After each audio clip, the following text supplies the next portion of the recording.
Hello everyone, welcome back to Current Cars. Today we're gonna install the Tesla Model X, Model S inspired rear screen for the rear passengers to adjust their climate and have their own entertainment. It's simple. All the work will be done here underneath it, and one wire will run underneath the passenger seat all the way right where the adjustment buttons are. Let's get started. The box comes like this. You open it, it was sitting nicely. You get the screen. It's 7.2 inches. It comes in this bag. And it's simple back here, just one wire, and that's about it. I don't like how small these get compared to these. Anywho, you get some gloves, two sets of wires. This screen was sold for older models, 3s, so everybody just uses this, so I'm gonna go ahead and use this. This is the wire that goes underneath the passenger seat, and then you get trim tool. This one I'll show you where it goes, and the converter. I'm not sure what these Velcro pieces are. Okay, so you start by removing the bottom piece first. I just shove this in here, pull that side off. I'm gonna do the same thing. Actually, I'll just grab this piece, and it comes like that.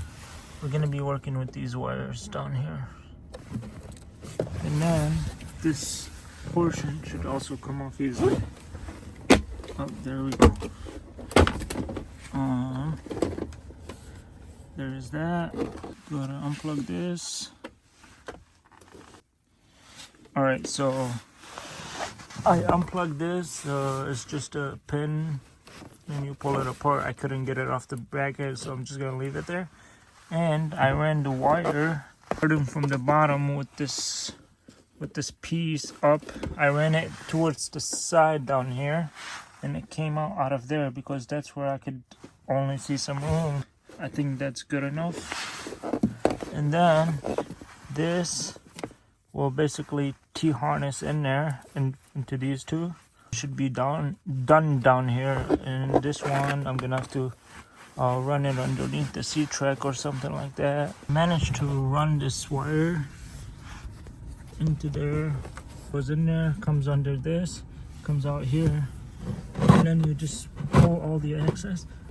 Tuck this under here, tuck all that in there. On the other end, over here, I plug these in. Make sure they snap when you plug them in. And this is a really tight fit, so I gotta turn it like that. Tuck this somewhere, underneath it,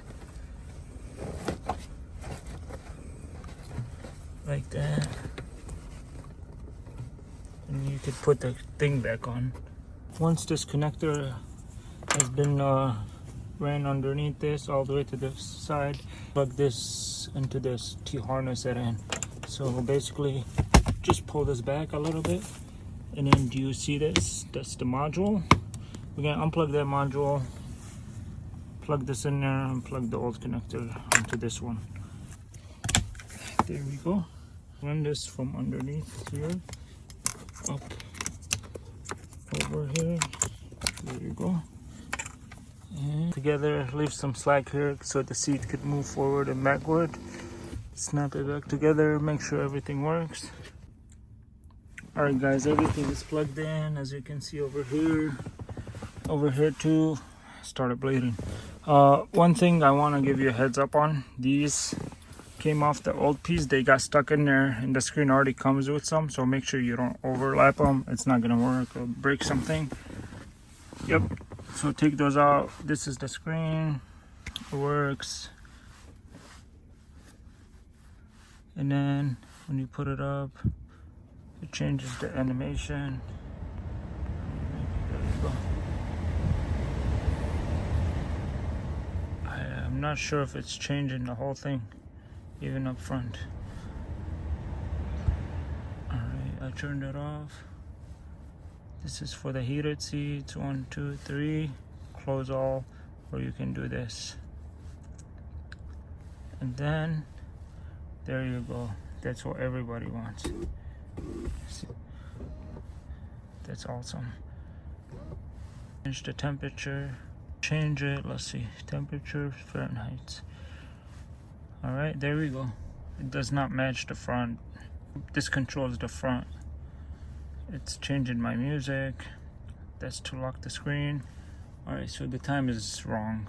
And this one is to power off the screen. See? As simple as that. You can go here. There's YouTube. Oh, by the way, this device also has Apple CarPlay. Thank you for watching, and I hope you enjoyed this video. I know it was in the dark, but like I said, that's all I got to work with.